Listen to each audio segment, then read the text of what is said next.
Estamos llegando al final de esta serie que hemos llamado El discipulado y la relación con la familia.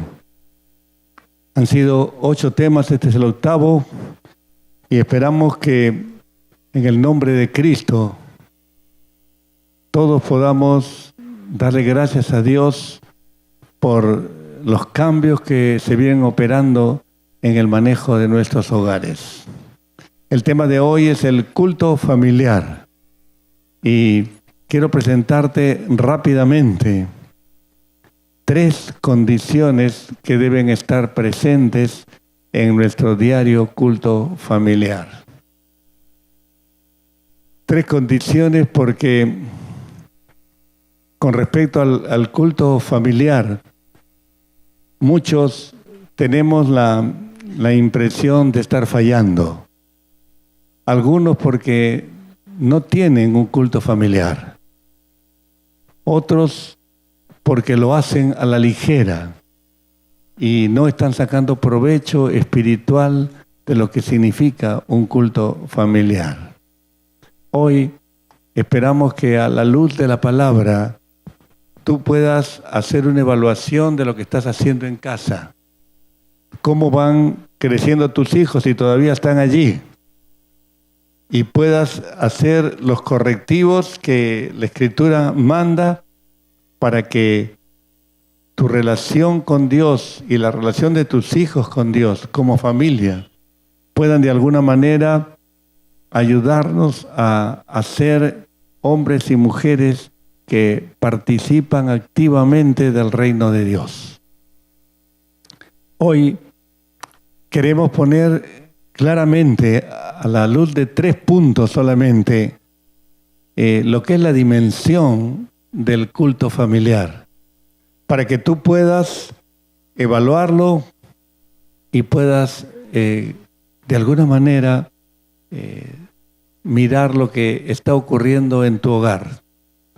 Así que es básico que prestemos atención a cada una de estas 3 condiciones. La primera de ellas, sacada del primer libro de la Biblia, del Génesis, nos habla de pacto, pero un pacto que actúa como un seguro.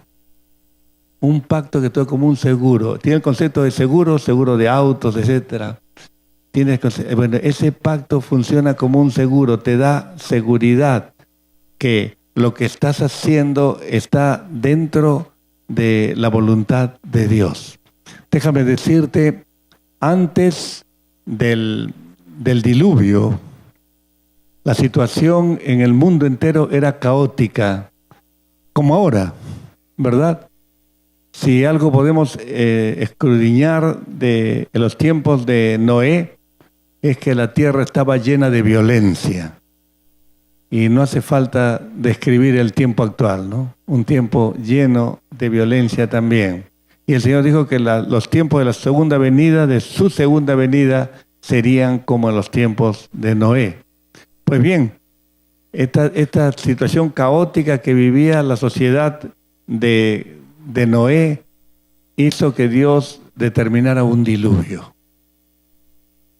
Un diluvio que iba a acabar con toda la vida humana. Y Dios se lo reveló a Noé. En el capítulo 6 y el verso 18, Dios le promete esto a Noé. Estableceré mi pacto contigo y entrarás en el arca tú, tus hijos, tu mujer y las mujeres de tus hijos contigo. Es decir, no era una sola familia, eran 4 familias las que estaban allí. Y Dios estaba haciendo un pacto con Noé. Iba a venir el diluvio, como tú sabes, vino, destruyó toda la vida humana y toda la vida de la gente que poblaba la tierra y los animales que poblaban la tierra. Pero 3 características aparecen nítidas, descritas en el capítulo 9. En el capítulo 9, que es un capítulo que te recomendaría que hoy, antes que te vayas a dormir esta noche a casa, tú lo leas íntegramente, ese capítulo 9. Te va a ayudar un montón para que tú puedas entender cómo la economía de Dios se mueve. 3 características tiene el pacto de Noé con Dios. Es un pacto, en primer lugar, perpetuo, generacional. Creo que la palabra clave es esa, porque Dios le dijo, mira Génesis 9:9, Dios le dijo, he aquí que yo establezco mi pacto con vosotros y con vuestros descendientes después de vosotros. Es decir, era un pacto que incluía la familia de Noé y se trasladaba en el tiempo de manera perpetua. Era un pacto generacional y una promesa que traía seguridad. Esa seguridad tiene que acompañarte a ti y a mí cada día, cuando nos acercamos como familia a orar a Dios, a tener un tiempo con Él. Ese pacto es un pacto perpetuo, un pacto generacional que no está para nada desechado. Y si tú no estás haciendo tu culto familiar, no solamente estás perdiendo una enorme bendición, sino que estás privando a tus hijos de obtener recursos espirituales que ellos van a necesitar ahora y en el futuro, quizás cuando tú y yo no estemos. Es importante que tú entiendas esto. Un pacto generacional. Quizás, como decía hace un instante, tú tengas que pedirle perdón a Dios por no estar haciendo tu culto familiar o estar haciéndolo a la ligera y mal. Pero este pacto generacional no solamente tenía ese carácter, sino que en segundo lugar era un pacto vital de vida. Cuando te he pedido que leas hoy Génesis 9 entero, es para que tú descubras que ese era un momento crucial en la historia de la humanidad. Dios había destruido toda la vida antigua con un diluvio y ahora era un nuevo comienzo, como un nuevo Génesis. Y allí estaban las 4 familias que necesitaban aprender la lección vivida. Ellos eran los únicos sobrevivientes, pero necesitaban comprender que a pesar de todo, a pesar de los millones y millones que murieron, Dios estaba apostando por la vida. Dios estaba apostando por la vida. Y esto es sorprendente cuando uno lee el verso siguiente, el verso 10 de este capítulo 9.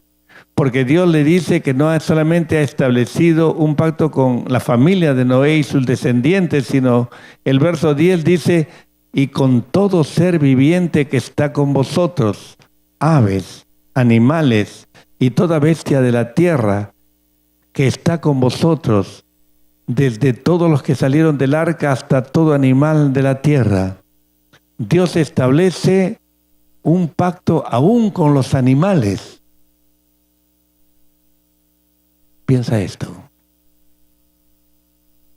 Dios hace un pacto de vida con Noé y su familia, es decir, un pacto con el hombre que puede comprender la dimensión de ese pacto de vida, pero hace a la vez pacto con los animales, un pacto de vida igualmente. Y eso realmente, hermano, queda plasmado en los versos 5 y 6. Míralo en tu Biblia. ¿Por qué? Porque en el verso 5, Dios va a decir que cualquiera que acabe con una vida ajena tiene que dar cuenta a Dios. Sígueme, por favor.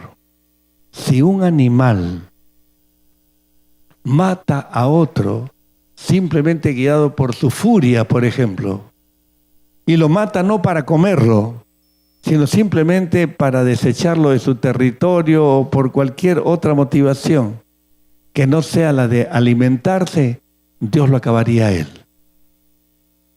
El verso 6 lo lleva a la humanidad. El que derramare sangre de hombre, por el hombre su sangre será derramada. Algunos teólogos dicen, ahí está el justificante de la pena de muerte para todos los asesinos, todos deben morir. ¿Cuál es la respuesta bíblica? Sí, todos deben de morir. ¿Sabes por qué? Porque Dios dice en Génesis 9:6 que cuando una persona asesina a otra, tanto la víctima como el asesino tienen la imagen de Dios. Y esa persona no tiene derecho de afrentar la imagen de Dios en la víctima. Cuando lo hace, esa persona se ha deshumanizado. No tiene derecho de seguir viva en un mundo de hombres y mujeres que viven para vivir, no para matarse unos a otros. ¿Me está siguiendo? Esto es lo que está diciendo la palabra de Dios en este tremendo pacto vital que vale la pena que nosotros entendamos. Cuando tú lees estos versos y piensas en las corridas de toros, donde la gente se va a divertir mientras masacran a un animal, ¿no? O cuando ves las peleas de gallos o tantas otras cosas donde los animales se matan para diversión del hombre, tú te darás cuenta de lo que eso significa a los ojos de Dios. Dios ha dicho en el capítulo 9, mata y come. Todo lo que se mueve será para tu mantenimiento. Así que mientras lo hagas para mantenimiento está bien, pero no para diversión, no por otra motivación. ¿Por qué? Porque el pacto con Noé es un pacto vital, es un pacto de vida. En tercer lugar, el alcance de ese pacto era universal, un pacto universal. Mire el verso 13. Mi arco he puesto en las nubes, el cual será por señal del pacto entre mí y ¿qué cosa? ¿Y qué cosa? Y la tierra. Por eso es que tiene sentido que el arco iris, que tú lo ves en todo el firmamento que alcanza tus ojos, ¿verdad? Se convierta en la señal de ese pacto. Porque tenía que ver con toda la creación que el hombre podía ver. Incluía a los animales. Siempre, escúchame bien esto, hermano, siempre las señales que Dios da de sus pactos tienen relación con la cosa pactada. En este caso, por ejemplo, Dios está pactando con las familias a través de los tiempos. Involucra toda la humanidad, involucra a los seres vivos, los animales también. La señal es así, grandiosa. Pero, por ejemplo, cuando pacta con Abraham, con Abraham pacta y el pacto es el pacto de la circuncisión. ¿Dónde queda señalizado? En el cuerpo humano. No tenía que ir en un extremo más grande porque tenía que ver con los hombres. No incluía a los animales. ¿Me estás entendiendo? Es básico que nosotros entendamos entonces cómo opera la señal de los pactos de Dios. Lo central de todo esto es que cuando tú vives obedeciendo a Dios, tú entiendes que Dios ha adquirido un compromiso contigo, con tu familia y con tus descendientes. Es un pacto perpetuo y en ese pacto Dios espera que tú te muevas. Es un pacto que nos da seguridad. Por eso ponemos el pacto como un seguro. Es un pacto que nos da seguridad porque sabemos que Dios está avalando la crianza que estamos haciendo a nuestros hijos. ¿Y cómo saber que Dios está avalando esa crianza que hacemos con nuestros hijos y que se muestra en un culto familiar? ¿Sabes cómo? Por el segundo punto que estamos teniendo esta tarde. La piedad. La piedad como un soporte. La piedad como algo que sostiene tu vida, tu presente y tu futuro. Mira, cuando suceden tragedias como la de hace unos días allí en el Callao, donde un tráiler pierde al parecer los frenos, ¿verdad? Y atropella cantidad de gente y mueren 9 personas, más de 30 heridos. Es una tragedia, ¿verdad? Pero si tú enciendes la televisión y ves además de la tragedia que ya es un impacto terrible, comienzas a ver esos periodistas amarillos que van donde los deudos a hacerles hablar en ese momento y hacer noticia de sus lágrimas, ¿verdad? En un amarillaje de la prensa absolutamente antihumano.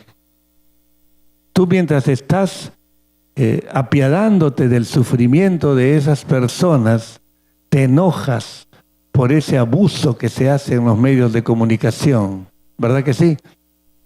Pero el sufrimiento humano causa ese sentido de apiadarse, de decir, pobrecito lo que le ha pasado, pobrecitos esos niños que quedaron sin padres, pobrecitos esos padres que quedaron sin hijos, ¿verdad?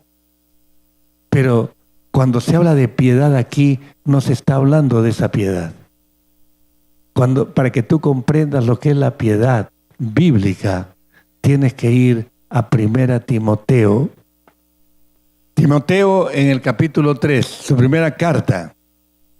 Mira lo que dice a partir del verso 14. 3:14 de 1 Timoteo. Pablo le escribe a su discípulo Timoteo y le dice: esto te escribo, aunque tengo la esperanza de ir pronto a verte, para que si tardo, sepas cómo debes conducirte en la casa de Dios, que es la iglesia del Dios viviente, con columna y baluarte de la verdad. Columna y baluarte de la verdad. Eso es la iglesia de Jesucristo. Columna habla de un pilar y baluarte habla de un soporte, de algo que sostiene una cosa pesada. Eso es soporte y pilar. Las dos cosas hablan de sostenimiento, ¿verdad? Columna y baluarte de la verdad. ¿Qué es la columna y baluarte de la verdad? La iglesia de Jesucristo. ¿Y por qué Pablo la llama así? Sigue leyendo el verso 16. E indiscutiblemente grande es el misterio de la piedad. Dios fue manifestado en carne, justificado en el Espíritu, visto de los ángeles, predicado a los gentiles, creído en el mundo, recibido arriba en gloria. ¿De quién está hablando? ¿De quién? Grítalo, por favor. De Jesús. Entonces, ¿qué es el misterio de la piedad? El misterio de la piedad es la llegada de Jesucristo, manifestado como Dios en carne. Ese es el misterio de la piedad. La persona y la obra de Cristo. Ese es el misterio de la piedad. Mientras la temática de tu culto familiar esté en ese marco del misterio de la piedad, es decir, esté enmarcado en lo que es la persona de Cristo y la obra de Cristo, tú estás bien. ¿Está claro? Así que no le hables tonterías a tu hijo en el tiempo devocional. Dios espera que te encuadres en el misterio de la piedad. ¿Por qué razón? Porque existe otro misterio antagónico. Sigue leyendo, Timoteo. En tu Biblia cambia el capítulo, ¿verdad? ¿Estás aquí? Cambia el capítulo, pero cuando Pablo escribió la carta, la escribió de corrido. Los capítulos, los versículos son cosas que alguien ha puesto allí para que nos orientemos. Pero Pablo estaba escribiendo una carta después de decir lo que es el misterio de la piedad, que Cristo fue recibido arriba en gloria, hablando de su resurrección y su ascensión en los cielos.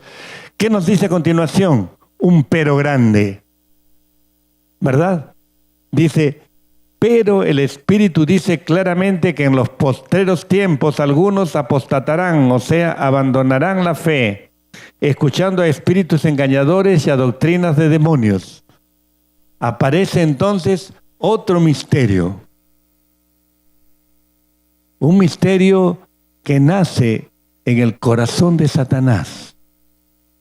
Un misterio que intenta perturbar el misterio de la piedad. Esta es la gran batalla que se da en tu mente. La Escritura muestra cómo es que ese misterio de iniquidad brotó en Satanás. Yo quiero que por favor busques tu Biblia al profeta Ezequiel, el capítulo 28.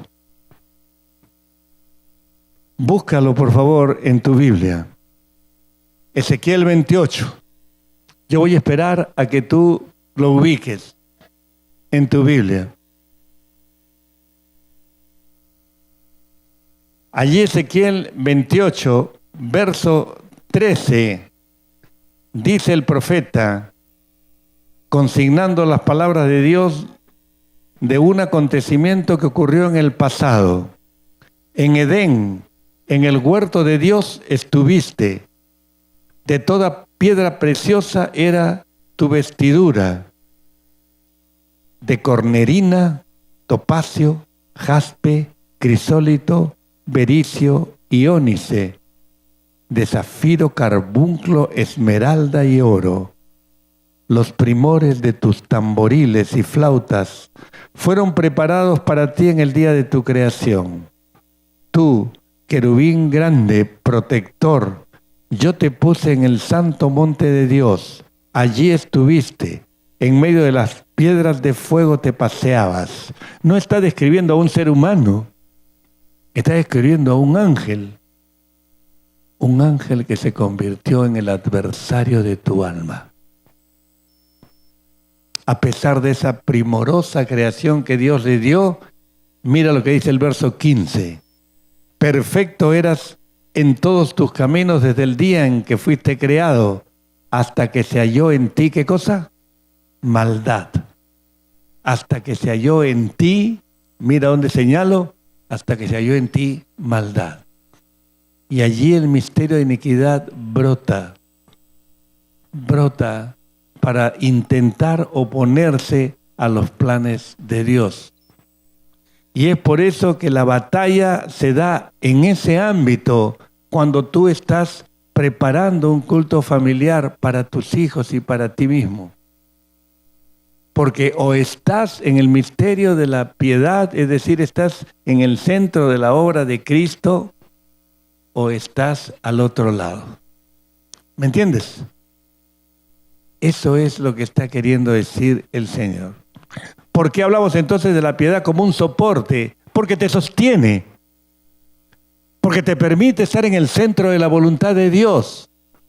Porque no consientes que tu culto familiar se desdibuje en conversaciones intrascendentes o en conversaciones o diálogos que no van a ayudarte ni a ti ni a tu hijo. Dios tiene que darte esa sabiduría para mantenerte dentro del marco de la piedad como un soporte. Entonces, entrando en este misterio de la piedad que está asignado en todas las Escrituras, tú encuentras por lo menos 3 principios que gobiernan esa piedad, que gobiernan ese moverse dentro de la voluntad de Dios. ¿Qué cosa tengo que hacer para estar seguro de que mis cultos familiares se desarrollan dentro del marco de la piedad como un soporte? Muy sencillo. Primero hay que abandonar. ¿Abandonar qué, Roberto? Lee por favor Deuteronomio 5:7. ¿Qué nos dice allí? No tendrás dioses ajenos delante de mí. Es el mismo mandato de Éxodo 20, donde se dan los 10 mandamientos. Este es el primer mandamiento. No tengas dioses ajenos delante de mí, dice Dios. No te hagas imagen de nada de lo que está en los cielos o en la tierra. Perdón, no te hagas imagen de todo lo que está allá arriba en el cielo. No fabriques, no te inclines a esas imágenes, porque yo soy el eterno, el Dios fuerte, el Dios celoso. Tú tienes que entender que yo soy el Dios de la vida. Pero mira lo que enseña Pablo en Colosenses 3:5. Haced morir lo terrenal en vosotros. Quiere decir que yo tomo la decisión de toda cosa ajena al misterio de la piedad, toda cosa ajena a Cristo y a su obra, yo la abandono. porque sucede algo en automático. Mientras me alejo de esas cosas, me acerco a Dios. Si yo me alejo de Dios, me acerco a toda forma de idolatría. Así de sencillo. Es como si tuviéramos esta pared y las ventanas. Si tú caminas hacia aquí, te alejas de la ventana mientras te acercas a Dios. Si das media vuelta, es exactamente al revés. Eso es lo que está diciendo este abandonar. Porque el abandonar toda forma de idolatría. Pero Roberto, yo no tengo ningún ídolo en mi casa. ¿Seguro que no tienes ninguno? ¿Tu trabajo no es tu ídolo? A lo mejor te levantas tan temprano que dejas a tus hijos dormidos y regresas tan tarde que los encuentras dormidos. Y tus hijos dentro de poco te van a decir, tío, piénsalo. ¿Será tu negocio? ¿Será tu deporte favorito? ¿Tu hobby? ¿Cuál es tu Dios? ¿Cuál es tu ídolo? ¿Qué es lo que llena tu tiempo? Piénsalo. Y te vas a dar cuenta si estás abandonando la idolatría o estás abandonando a Dios. Si tú tomas este pensamiento de abandonar todo lo que es idolatría, te acercas a Dios. Y entonces, en la medida que te acercas más a Dios, compruebas un Dios de gracia. Compruebas que Dios es bueno. ¿Verdad que sí, hermano? ¿Verdad que Dios está interesado en tu vida, en la vida de tu familia?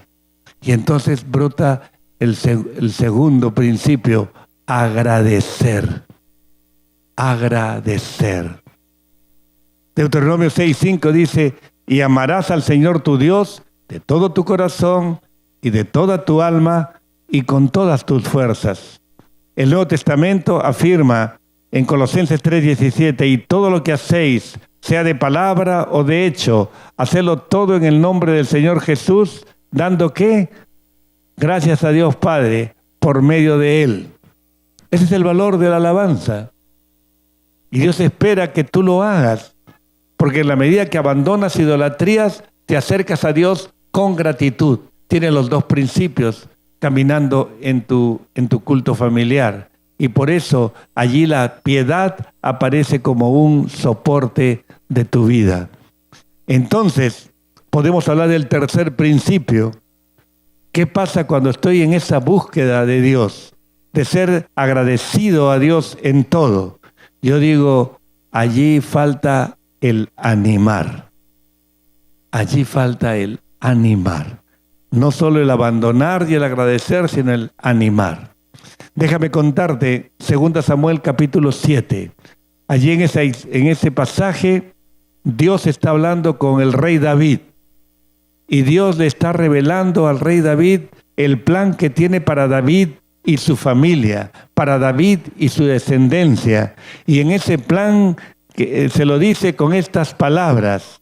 Mira, porque tú, Señor de los ejércitos, le dice David a Dios, Dios de Israel, revelaste, mira mi mano, revelaste al oído de tu siervo diciendo, yo te edificaré casa. No está hablando de una casa de ladrillos. Está hablando de un hogar fiel que vive el misterio de la piedad y lo traslada a sus hijos, a sus nietos, porque toda su descendencia va a llegar. Dios le dice al oído a David, David, yo te voy a edificar casa. Y sabes una cosa, uno de tus descendientes será Jesucristo. Imagínate la noticia. Imagínate. Entonces, David da testimonio, tú revelaste al oído de tu siervo, diciendo yo te edificaré casa. Por esto, dice David, tu siervo ha hallado en su corazón, ¿qué cosa? Valor, coraje. El hecho de que Dios le revela lo que quiere hacer con él en su vida, le da coraje. ¿Para qué? Por favor, termina de leer el versículo y lo vas a descubrir. Le da coraje, le da valor. ¿Para qué?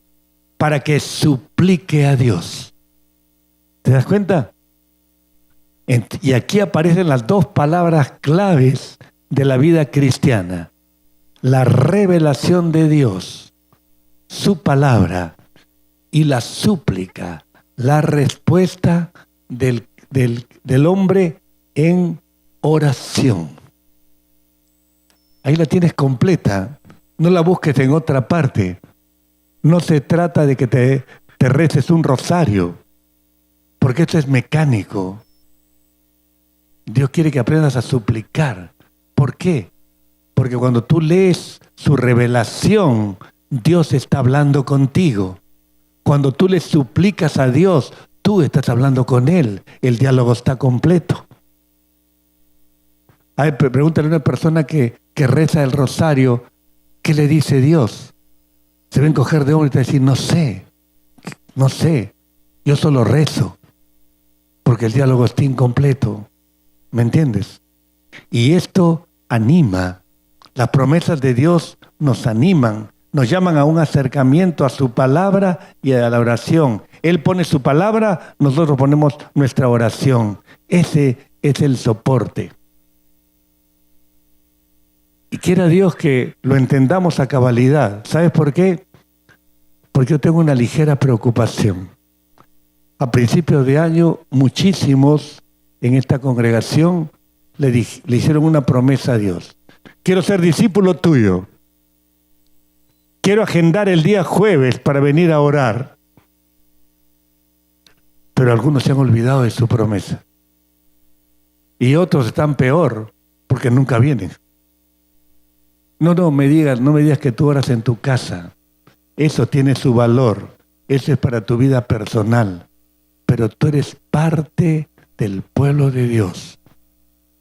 Tú eres parte del reino de Cristo. Amén. Y tú necesitas involucrarte como persona dentro del reino de Cristo para expandirlo. Tú necesitas eso. Esto no es una opción, es una obligación tuya. Si tú lo rompes, has roto el diálogo. ¿Cómo puedes vivir así? La Escritura nos anima a poner oído para oír a Dios y deseo, ánimo para orar a Dios y traerle a Dios no solo nuestras incertidumbres, temores, enfermedades, dolores, sino nuestros anhelos. Poner nuestras necesidades, nuestras metas, ponerlas delante de Dios. Pero también me doy cuenta que no soy un hongo religioso, soy parte del cuerpo de Cristo y todos estamos empujando el reino de Dios hacia sus logros. Y tú tienes un lugar allí. Tú no puedes decir que otros empujen. Ahí me guardan un sitio allí en el punto de llegada. Tú no puedes decir eso. Por eso es importante que tú agendes tu día jueves. Son 90 minutos valiosos para tu vida cristiana. Amén. Esa es la piedad como soporte. Pero si tú miras los dos primeros temas que hemos tratado hoy, ves a un Dios que se compromete contigo y pacta contigo. Amén. Y ahora tienes la temática de esa relación en esa piedad que aparece como un soporte. Pero ¿cuál es la respuesta humana? La respuesta humana en este terreno se llama paternidad. Esa es tu respuesta. Dios espera que tú entiendas que eres llamado a una paternidad en el culto familiar. Y utilizo la palabra paternidad porque la paternidad es una condición. Cuando hablamos de paternidad, no nos referimos meramente a los hombres, porque las mujeres también tienen paternidad. No te confundas con los términos. La madre soltera es papá y mamá a la vez. La madre casada con padre ausente es papá y mamá a la vez. ¿Cuántas mujeres dicen amén? Esto es vital que tú lo entiendas. Entonces, esta es la respuesta humana. Una paternidad que funciona como un sacerdote. Ahora, tenemos que aclarar esto, porque seguramente si tú vistes falda vas a decir, yo no puedo ser sacerdote, y te equivocas. Déjame decirte que la Biblia enseña que ya no existen sacerdotes al estilo del Antiguo Testamento. ¿Por qué? Porque en el Antiguo Testamento los sacerdotes funcionaban como mediadores. El sacerdote tomaba la necesidad del adorador y la presentaba delante de Dios. Tomaba la necesidad de otro y la presentaba delante de Dios. ¿Cómo se hacía esto? Venía el adorador con su animalito o con cualquier tipo de ofrenda, ¿verdad? La entregaba al sacerdote, el sacerdote degollaba al animal y esa sangre subía como olor grato a la presencia de Dios. Eso era un trabajo sacerdotal de mediación. Pero en el Nuevo Testamento, la Biblia dice que ya no hay sacerdotes así. Todos somos sacerdotes, pero de otra manera. Somos sacerdotes porque tenemos la facultad y la obligación de interceder los unos por los otros. ¿Me estás escuchando? Entonces, tú y yo somos sacerdotes, pero los que ejercen la paternidad ejercen un sacerdocio especial, porque Dios los ha llamado a ese tipo de ministerio, por eso les ha dado hijos. ¿Me entiendes, hermano? ¿Y cómo surge ese ministerio sacerdotal en el padre o en la madre? Surge de la fe en Dios que ambos tienen. Por eso, antes de cumplir el mandato divino de enseñar a los hijos, el padre y la madre tienen que aprender a amar al Señor sobre todas las cosas. Este sacerdocio de padre implica 3 características. Una paternidad, en primer lugar, que inspira. La palabra clave ahí es inspirar. Desde Noé, la Biblia presenta como ejemplo, a Noé, por cierto, cómo los padres cristianos obtienen bendición para sus hijos. ¿Cómo? Inspirándolos con su ejemplo. Siempre decimos, ustedes padres están en la vitrina de la casa, ¿verdad? Porque tu hijo te ve en pijama, tu hijo sabe cómo eres tú. Tu hijo sabe cómo te portas, cómo reaccionas frente a las necesidades de la vida. Sabe cómo confías en Dios o cómo desconfías en Dios. Es importante esto que te estoy diciendo, hermano. El Padre inspira. ¿Qué fue lo primero que hizo Noé después que salió del arca? ¿Hizo una fiesta? No, hermano. Hizo un altar y comenzó a sacrificar animales limpios que él había tenido en el arca. Mira lo que dice Génesis 8:20. Y edificó Noé un altar al Señor y tomó de todo animal limpio y de toda ave limpia y ofreció holocausto en el altar. Noé conduce a su familia a adorar a Dios dándole gracias. Eran 8 personas de su familia que se habían librado de la muerte. Toda la humanidad había muerto, hermano. Imagínate si no estaba agradecido Noé. Claro que sí. Y por eso, en ese acto de sacrificar esas avecillas, esos animales, Noé estaba también representada a su familia. Pero no solamente la paternidad inspira, sino que en segundo lugar, la paternidad, como hemos dicho, intercede. Ya no es un mediador, porque la Biblia dice que no hay ningún mediador más que Jesucristo. Jesucristo es el único que funciona como mediador. Eso es lo que la palabra de Dios nos dice, que si nosotros hemos pecado, tenemos un abogado en el cielo, y ese se llama Jesucristo, hombre, ¿verdad? Es el único mediador. Pero el Padre sí puede interceder. Es interesante el libro de Job. Antes que eso quiero decirte que cronológicamente, es decir, en el tiempo, el libro más antiguo no es el Génesis. El libro del Génesis es el principio de la revelación de Dios. Pero el libro que se escribió más antiguamente fue el libro de Job. Históricamente se escribió antes, pero por supuesto la verdad de Dios se da a partir del Génesis. Está clara la diferenciación. Pero ¿qué nos dice entonces de este Job? Job es un ejemplo notable de lo que es una paternidad sacerdotal, que sabe lo que es interceder. Antes de su tragedia, tú sabes todo lo que sufrió Job. Antes de su tragedia, Job tenía un hogar, tenía 10 hijos, 7 hombres, 3 mujeres. Al parecer, por el relato, los hijos vivían fuera de la casa paterna, o sea, eran adultos. Y las 3 hijas quizás vivirían con los padres porque eran solteras. Pero la Biblia presenta una atmósfera familiar muy linda. No se nos dice que los 10 hijos de Job se peleaban o tenían contiendas o tenían discusiones. No, al revés. Habla de una armonía que había en la familia de estos 10 hermanos. Y dice que solían reunirse para hacer fiestas los 10 hermanos. Al parecer sus cumpleaños, las fechas significativas, significaban días de convite, días donde uno invitaba a los 9 restantes y se divertían allí. Y mira lo que dice Job 1:5. Y acontecía que habiendo pasado en turno los días del convite, o sea de la fiesta, Job enviaba y los santificaba y se levantaba de mañana y ofrecía holocaustos conforme al número de todos ellos. Tenía 10 hijos, tenía 10 holocaustos, uno por cada hijo. Era un hombre preocupado por la salud espiritual de sus hijos.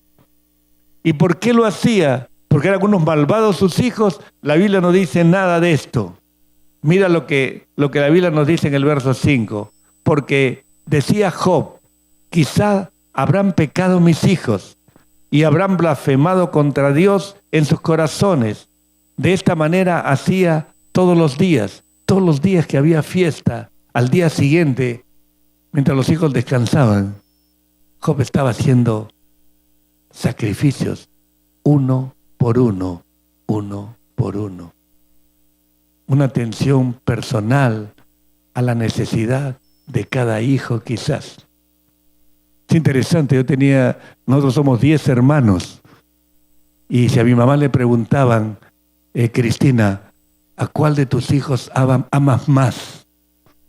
Y mi madre decía, al que está enfermo y al que está lejos.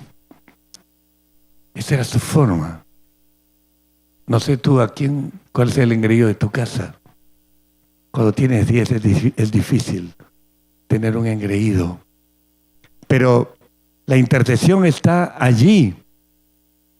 Y eso es lo que hacía Job, porque en ese tiempo no había un sacerdote, no había más que padres que eran sacerdotes, no habían templos. Y él tenía y sentía en su corazón a ofrecer así esos sacrificios a Dios.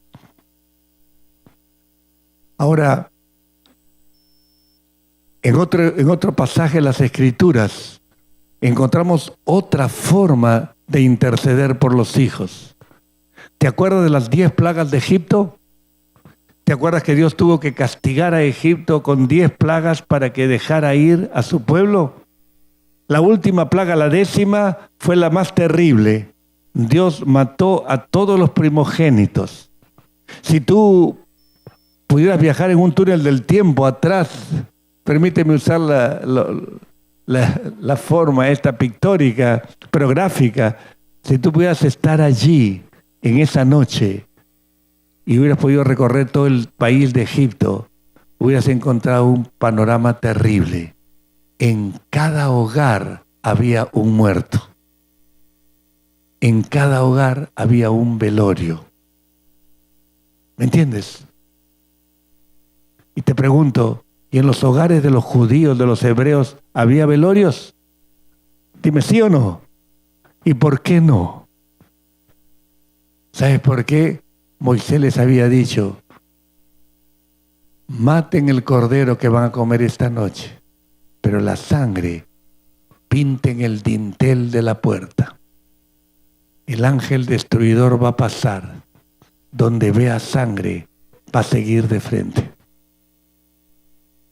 No murió ningún primogénito judío. Los egipcios perdieron todos sus primogénitos, hasta el primogénito de Faraón, hasta el primogénito de los animales, todos murieron. Pero entre los hebreos no hubo ningún muerto. ¿Por qué? Por la sangre. Un tipo de lo que venía siglos después, porque el Cordero de Dios quita el pecado del mundo. ¿Y ese Cordero quién es? Jesucristo. ¿Entiende lo que estamos hablando? No era que los hebreos eran más buenos que los judíos, perdón, que los egipcios. No, todos eran igualmente pecadores, pero unos estaban cubiertos por una sangre del dictamen que Dios había dado para salvarse del destruidor. Pues bien, eso es lo que nosotros tenemos que entender en cuanto a la intercesión, el Padre que intercede. Por último, el Padre que instruye, una paternidad instructiva. Mira lo que dice Deuteronomio 6, los versos 6 y 7. Y estas palabras que yo te mando hoy estarán sobre tu corazón y las repetirás a tus hijos y hablarás de ellas estando en tu casa y andando por el camino y al acostarte y cuando te levantes. Es decir, tienes que estar con tus hijos. Dios espera que no seas un padre ausente. Tus hijos te necesitan. Por favor, entiéndelo. Tus hijos te necesitan. Y el Señor Jesús respondió a Satanás en Lucas 4:4. Escrito está, no solo de pan vivirá el hombre, sino de toda palabra que sale de la boca de Dios. Frente a eso, quedan varias preguntas por hacerte. ¿Qué clase de padre eres? ¿Qué clase de paternidad estás viviendo? ¿Qué clase de mamá eres? Porque la mamá también ejerce la paternidad. ¿Es inspirador tu ejemplo? Es decir, tus hijos están diciendo, si es hombre, quiero ser como mi papá. Si es mujer, quiero ser como tu mamá. ¿Es inspirador tu ejemplo? ¿Tus hijos conocen que eres un intercesor, una intercesora? ¿Tus hijos saben que tú llevas sus necesidades al trono de la gracia? Ahí está, hermano. ¿Tienes una paternidad proveedora? No te hablo del pan físico, salvando las distancias y sin ofender. Aún las bestias del campo proveen para sus críos, ¿verdad? No te hablo de pan físico, te hablo del pan de vida, porque Jesús ha dicho, yo soy el pan de vida, ¿verdad? ¿Eres proveedor de tus hijos? ¿Estás alimentando a tus hijos? ¿Estás siendo el pastor de tus hijos? Son preguntas que tenemos que responder. Y yo te animo a que las evalúes en este momento. Vamos a inclinar los rostros